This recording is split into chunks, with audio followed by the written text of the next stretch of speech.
As a result of this project, he won a $1,000 grant from the Youth Services of America to continue his efforts. Will is looking forward to serving his second year on staff at Cub Scout Day Camp, where he goes by the name Thunder Waffle. That's about there.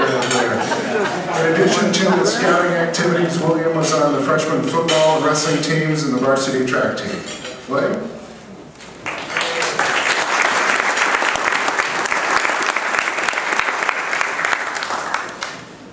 It is my honor to be part of the Boy Scout dinner this evening. Thank you, Mr. Landgraf, for all you have done for scouting, and Mr. Hale, who supported me throughout my entire Eagle Scout project. I would especially like to thank my parents, who believed in me for whatever I do, and if it weren't for them, I would not be here where I am today. My family has been part of Boy Scouts for over 90 years. My great-grandfather Lester and his eagle in 1926, my Papa Barry and his eagle in 1955, and my dad went all the way through Cub Scouts.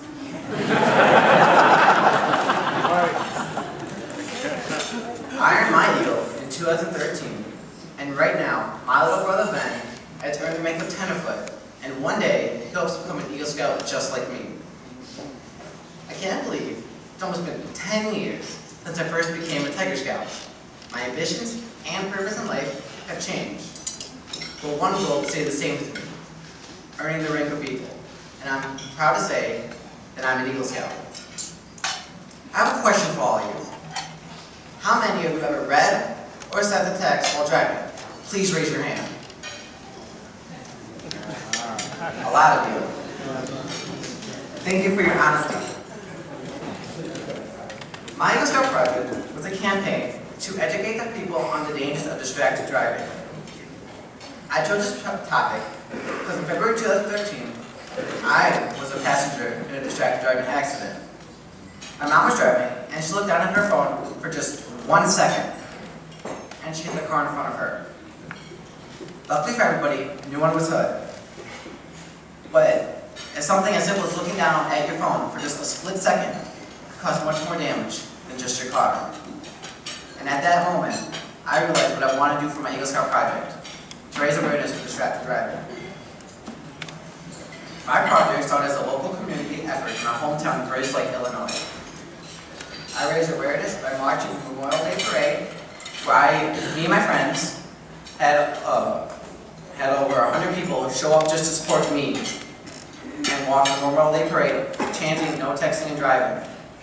I also had a booth at the 4th of July Festival where thousands of people showed up to learn about distracted driving, and I got taught. I also had the Cub Scouts in my neighborhood and Boy Scouts made over 100 signs, and we put that up all over town, all over my Grace Lake town. I had no idea I received so much positive support from the community. Distracted driving can affect everyone. My project received a lot of media attention too. I was on TV, radio, and newspaper throughout the whole United States. My project grew even more when Senator Melinda Bush invited me down to the state capitol to talk to other senators about dangers of distracted driving. That day, Senator Melinda Bush, chief co-signed and sponsored House Bill 1247, making it illegal to use handheld phones while driving. She also let me sign my name along with her, and on August 16, 2013, Governor Quinn signed that bill into law. My Eagle Scout project is not a typical Eagle Scout project where you build something for the community. My Eagle Scout project helped pass a new state law to protect all of the communities. My project is something that I truly believe made a difference in the world. If only one person heard my message, saw my video, and decided not to pick up that phone while driving, I've made a difference. Even better yet, they would have told someone not to use the phone while driving.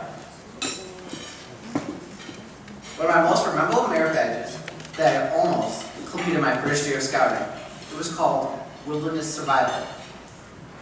The goal of the merit badge was to learn how to live in the wilderness, and all week long, we were learning the skills up to the big night. We were going to sleep outside without shelter.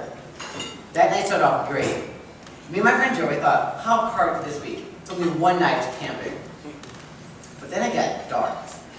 And we started to imagine that there were ravenous, carnivorous deer living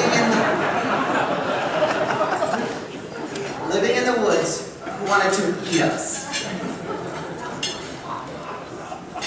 We both managed to scare ourselves so bad that we ran back to our campsite and did not complete the merit badge that year.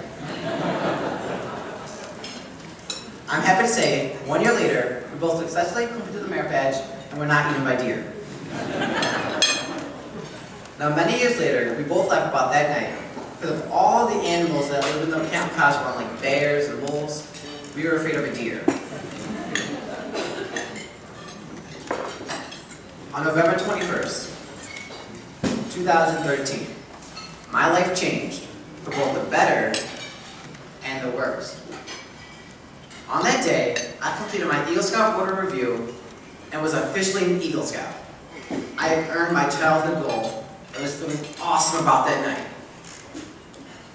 But then my heart sank when I learned that my best friend Joey had brain cancer. I couldn't imagine how something so great happened to me, but yet something so bad happened to him. I wanted to help Joey, but I was not sure how. So I met with his other friends, and we came up with the idea to go to Clover's restaurant about doing a fundraiser for him. Word spread quickly how we were putting a fundraiser for Joey. The scouting community and the people of Grizz Lake came out to support Joey. We knew the fundraiser was going to be successful, but did not realize we would cause such a major traffic jam on Route 83. His story would be picked up on the news station that night. Clover's generally donated over $4,000 to Joey to help pay for his medical bills. The best part of Joey's story is that he beat cancer and is living life to the fullest. This summer, he'll be attending the Boy Scout adventure base called Bauman and climbing the highest mountains with his troops. This fundraiser would not have been accessible without Scouts. In closing, Eagle Scout is someone who shows character in his actions. It's the little things we do every day that can make a big impact in someone else's life. It doesn't matter where you live, what color you are, or what language you speak. We're all part of this world and we can make a difference. Thank you for giving me the opportunity to speak in front of all of you tonight. And please remember, no phone call or text is worth losing a life over.